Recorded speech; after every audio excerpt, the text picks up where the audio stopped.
প্রতিবছর বর্ষা এলেই ঠাকুরগাঁওয়ে বাড়ে সাপের উপদ্রব। বৃষ্টির পানিতে তলিয়ে যাওয়া গর্ত ছেড়ে ডাঙায় উঠে আসে সাপ। অনেক সময় বসতঘর, গোয়ালঘর বা আশেপাশের বিভিন্ন স্থানে আশ্রয় নেয় এসব সাপ। ফলে বিভিন্ন সময় মানুষ বা গবাদি পশু শিকার হচ্ছে সাপের কামড়ের। বর্ষাকালে আমাদের এলাকায় প্রচুর পরিমাণে বিষধর সাপ আসে, যার ফলে এলাকাবাসীর দংশন করার ফলে সঠিকভাবে অ্যান্টিভেনাম আমাদের ঠাকুরগাঁও স্বাস্থ্য কমপ্লেক্সগুলোতে অ্যান্টিভেনাম না থাকায় অনেক রোগীর অকালে মৃত্যুবরণ করে। সাপের কামড়ের ভ্যাকসিন, এই ভ্যাকসিনটা আমাদের উপজেলায় পাওয়া যায় না। মানুষ এটা সাপ কামড় দিলে অনেক মানুষ মারা যাচ্ছে। বর্ষা মৌসুমে ব্যাপক সাপ উঠে মানুষকে কামড় দেয়। কামড় দেওয়ার কারণে আমার পীরগঞ্জ স্বাস্থ্য কমপ্লেক্সে আসে দেখে এখানে ভ্যাকসিন পাই না।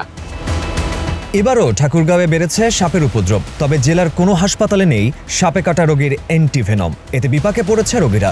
এলাকার হাসপাতালে অ্যান্টিভেনম না পেয়ে দৌড়াতে হচ্ছে এক জেলা থেকে অন্য জেলায়। বাড়ছে মৃত্যু ঝুঁকি। সাপের কামড়ের ভ্যাকসিন নাই, এখানে মানুষ ভোগান্তি হচ্ছে। এখান থেকে দিনাজপুর মেডিকেল কলেজে নিয়ে যাওয়ার সময় অনেক রোগী মারা যায়। এই সাপ মানুষকে কামড়াচ্ছে। আমাদের পীরগঞ্জ হসপিটালে এটার কোনো ভ্যাকসিন নেই, কোনো কিছুই নেই। এখানে আমাদের কোনো ট্রিটমেন্ট নেই। এখান থেকে রোগীকে দিনাজপুর নিয়ে যেতে হচ্ছে। দিনাজপুর নিয়ে যেতে অনেকে মারা যাচ্ছে, অনেকে ভালো হচ্ছে। যেন পীরগঞ্জে ভ্যাকসিনটা সরবরাহ করা হয়। যেসব হাসপাতালে অ্যান্টিভেনম আছে সেগুলোর বেশিরভাগ জায়গায় নেই প্রশিক্ষিত চিকিৎসক। ফলে প্রতিষেধক থেকেও প্রতিকার পাচ্ছে না সাপে কাটা রোগীরা। বাইরে ওখানে ঢুকালাম, ওরা বলতেছে যেখানে ইঞ্জেকশন আছে কিন্তু ওই যে ডাক্তার নাই। ওখান থেকে তখন নিয়ে চলে গেলাম ঠাকুরগাঁ। ওরা বলছে যে এখানে হবে না। ওখান থেকে হরিপুর নিয়ে গেলাম, ওখানেও হবে না। তখন বীরগঞ্জ নিয়ে গেলাম, ওরা বলছে যে এখানে নাই।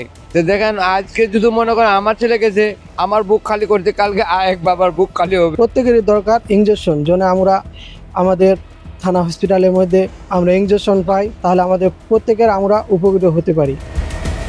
সিভিল সার্জন কার্যালয়ের তথ্য বলছে প্রায়ই অ্যান্টিভেনমের সংকট দেখা দেয়। সরকারিভাবে পর্যাপ্ত সরবরাহ না থাকা এবং সময় মতো ঢাকা থেকে ঔষধ না পৌঁছানোর কারণে সাপে কাটা রোগীদের জরুরি চিকিৎসা সেবা নিশ্চিত করা সম্ভব হচ্ছে না।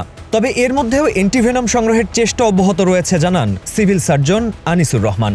সেদিন থেকে আমাদেরকে সাপ্লাই দেওয়া হয়নি এবং সিভিল সার্জনের পক্ষ থেকে সিভিল সার্জন এই পর্যায়ে কেন্দ্রীয় ওষুধকে সাপ্লাই যেটা দেওয়া হয় এখানে চিঠি দেওয়া হয়েছে এবং সেখানকার যে দায়িত্বে যিনি আছেন তার সঙ্গে কথা বলা হয়েছে।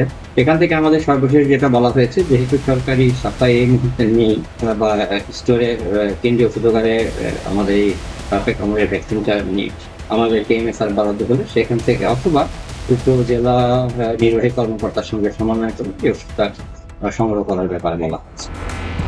নিহতদের স্বজনরা বলছেন হাসপাতালগুলোতে অ্যান্টিভেনম ও প্রশিক্ষিত চিকিৎসকের অভাবেই বাড়ছে প্রাণহানির সংখ্যা। তাই দ্রুত এই সংকট সমাধানে সরকারের কার্যকরী ভূমিকা দরকার দাবি এলাকাবাসীর।